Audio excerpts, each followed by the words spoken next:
Good morning. All right, happy Vlogmas. So I'm here at the Hilton Garden Inn. Oh, that went out of focus a little. And I just thought I would tell you about my goals for 2023.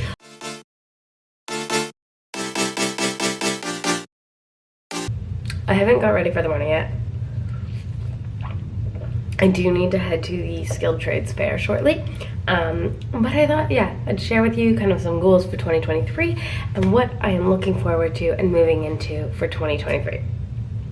So, number one is thinking about your finances. I'm an adult and I need to do better with this.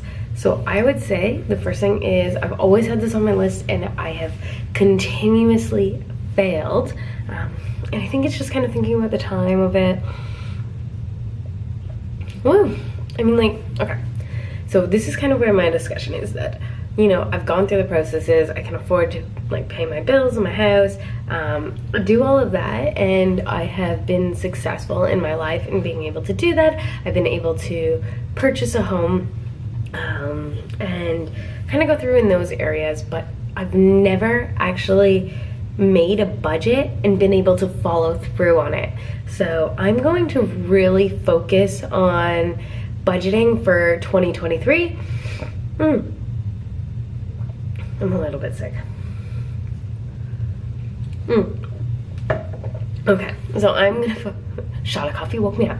All right, so I'm gonna focus on budgeting for 2023. So really, it's not about finding perfection, but it's more about finding balance and finding things that really can work. Because I feel like if I would be able to budget better, able to follow through on that, I would be better off financially in the long run. And definitely I think that there has been a lot of unnecessary spending within my life, and just kind of being able to build that up. And also there's so many different budget methods out there. It's finding the budget method that really works for me. I think I've heard like sinking funds, and I've also heard like 50-30-20. It's like everyone kind of has a different method for budgeting, and whether that's like a zero-based budget and you kind of go to zero every month, or you can start over kind of thing, or what that is, and figuring out how that works and incorporating it. So creating a budget and following it. Weekly check-ins are going to be key for this, as well as tracking my spending. Kind of making sure also that I set realistic categories. So it's unrealistic for me to say that I'm not going to buy any clothing in 2023. There's always things that come up too as well, and as well as factoring in kind of medical expenses and things like that too, and spending. So really being realistic in those categories, and what kind of things I'm going to be accounting on or kind of going to be coming into my life, and how I'm going to be managing those items. The number two, going along with the financial one, is really learning how to trade. So I have a little bit of ideas, I have some knowledge and candlesticks, but I never take that time out of my schedule to really focus and learn on that, and kind of grow my knowledge in those areas. So I want to do better with that. I want to be a little more consistent too as well. I'll kind of go in like spurts and like not have an actual plan. And so I'm going to really focus on learning to trade. So that is going to be through knowledge acquisition, let's call it, and kind of learning those areas too. So studying charts, learning technical and fundamental analysis, use the resources that I have available to me that are free to really kind of focus on it. And then the other side is also just putting like a small sum, so like $5 a month aside, to be able to make trades. So I lost focus again. We're focused again. We're focused. So yeah, putting aside like a small sum of money, and maybe doing something more like swing trading before you get into like a day trading sort of aspect of it, and just kind of learning like what can I do and how to do it, and also learning from my mistakes, my failures, and making sure that I log my trades. I have that explanation for why I'm doing those trades and kind of have that resource and that tool available, and so that I can better improve upon what I am doing and be better within the practice for it. Number three is always on everyone's, like, you know, New Year's, okay, not everyone's New Year's resolution, but a lot of people have this as New Year's resolution, and I think you know where it's going. Number 3, I want to lose weight. And really kind of focus on more eating whole foods, eating better, eating out less, so maybe restricting that to once a month. Also goes back into the budgeting piece. And focusing really on portion control and tracking my food as well. So I would say in the past year, I've gained a little over 30 pounds actually, which is a lot of weight gain within a year. And it's really hard to kind of focus. So at the end of this is my final trip that I am in Ottawa. When I come back home, I'm actually going to be really focusing on getting my, like, setting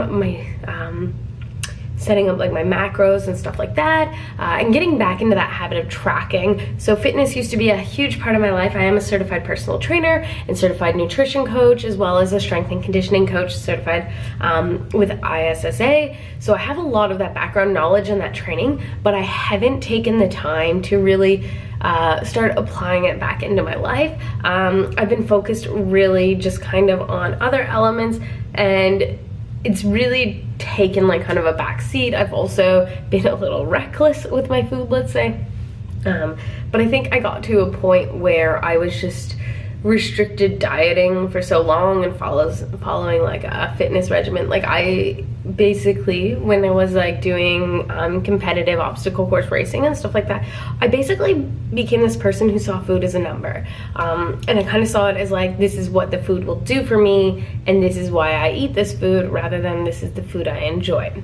So kind of bringing back to that, I want to lose weight, but I want to do it in a balanced way, in a healthy lifestyle that really supports my own personal well-being, and develops long-term and healthy habits for me in the end. So it's focusing on those whole foods, and the reason that I would be doing tracking too in that, because I know sometimes that can make you lose sight of that, but it's more to bring back the portion controls and eating those right amounts for my body. And kind of reconnecting with what that looks like as well, so that I get that better visualization and being like, is this the right amount of food for me, and being able to do that. And at the end of the day, the other thing that I really want to incorporate within my life is eating more mindfully. So it's eating, enjoying the taste of food, taking those distractions out, such as the TV, and kind of focusing on the food that I'm eating, and having that more. And then the other piece too, so there's a lot of focus for me on the nutrition piece, because I know that is an area that I definitely need to kind of hone in a little bit, and that I have a lot of room for improvement. But the other side too is my activity as well, and being mindful within my activities and my selections. So right now I am doing just kind of following iFit, and with that, there's a lot of focus on your numbers, so you get number goals and stuff like that. So I've got 375 workouts. I'm aiming for 400 by December. So just kind of like pumping out the workouts all I can, which is a lot of cardio, a lot of yoga. And one thing that's definitely lacking, I would say, within there would be my strength training. So kind of bringing it back into that strength training piece, and bringing weightlifting back into it, and letting go of iFit. So I have suggested that I no longer have the iFit account, because for me, if you give me like a goal target, just the way that my brain works, I'm like, let's hit it, let's hit it, let's hit it. And I really struggle to take a step back and focus on really what is the best option for me in the long run. And making those mindful choices that way. So I need to get rid of that target, and there's like a reward system in place. So it's like you get a shirt, and then you get like a flag, and then you get like $100, and then you get like, you know, well, $100 at their store, and then you get like, you know, a sweater. And it's like, when I'm like, oh, now I can get this, now I can get this, I'm like, let's do it, let's do it. So for me, I need to take that step back, and I really need to focus on what are the best workouts for me, what are efficient for my time, and kind of focus more on lifting weights and building up that body strength that I definitely have not been doing as I focus on getting those targets and those numbers. Okay, number 4, create more. So one thing I've always wanted to do in my life, and this is definitely why Vlogmas this year is so important for me, is creating videos and social media content and being able to really develop things and express myself in a way that's external. So we spend a lot of time within our jobs and our work, but it's creating that that external hobby that allows me to find a way to express myself as well as learn new skills and be able to connect and share with others too as well. Especially as an introvert, this gives me kind of that opportunity to be doing that. So I really want to be more consistent with creating and just kind of create more really at the end. So I would say the other thing too is to not focus on perfection, but focus really on an overall development. So at the end of the day, I've always really struggled with like being able to put out something that wasn't perfect, and that is probably where I found like a lot of like things that were holding me back because I fear that, right? But the way I see it is that like no one's watching this, which is cool, because it gives me the opportunity to continue to develop, to continue to create, and do it without fear, but feel that sense of accomplishment that I've made something. And also, it's like kind of not worry about negative judgment, because it's like thinking about doing things for yourself, and really at the end of the day, it's what do you want to do with it? And for me, it's kind of having a creative outlet in a way, as well as like a way to express myself and share myself with others. As an introvert who would tend to be happy to be like at home with a book, more or less being able to do that in an avenue that I'm still able to explore and try new things too as well, without fear of judgment. So, number 5. Okay. So, this one is interesting.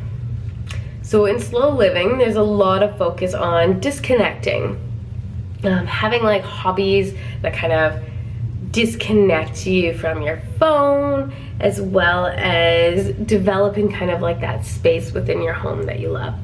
And slow living is something I can definitely feel like a connection towards, that I want to do within my life. It seems a little counterintuitive to learning to trade and invest. But yeah, it's more about having that connection within your life to bring some inner peace and calmness. And I want to, through that, also develop new skills. So I was talking about like creating and doing that content as well, but new skills that serve as a hobby, as well as something that I can kind of learn and maybe share with others and express out there, and help others in that realm, in that space too. So I'm going to be looking into some different programs that I can take. So I'm looking right now at garden design, culinary, baking, as well as interior decorating, and kind of thinking those are spaces that gardening would be kind of like a new experience, but it's definitely something that I feel like I could use more of in my life, and being able to understand and learn the foods too, and also sustainability, and being able to produce my own foods for that as well. Understanding kind of soils, composting, and all of those little aspects too, as well as making beautiful spaces outdoors, and then making beautiful spaces indoors. So kind of feeling all of those spaces that I'm around, and being able to bring that connection within, and being able to also then translate that to others in a way that works for their spaces and their homes, as well as kind of like around their personalities, and being able to kind of connect all of those pieces, because I think at the end of the day, we're all looking to find some sort of inner peace and calmness in a way. There's a lot that's going on within this world, and I really want to be able to create more of that like security that we have within our home, and create like those spaces that we can just go, disconnect, and enjoy our time with loved ones or being alone. And I think that's something that I really want to take on and learn new skills so that I can translate that out to others in a way. And that is something that I really am looking forward to focusing on in 2023, is being able to do that in there. So there you have it, my 5 goals for 2023. I was gonna do 3, but then I was like, I got goals.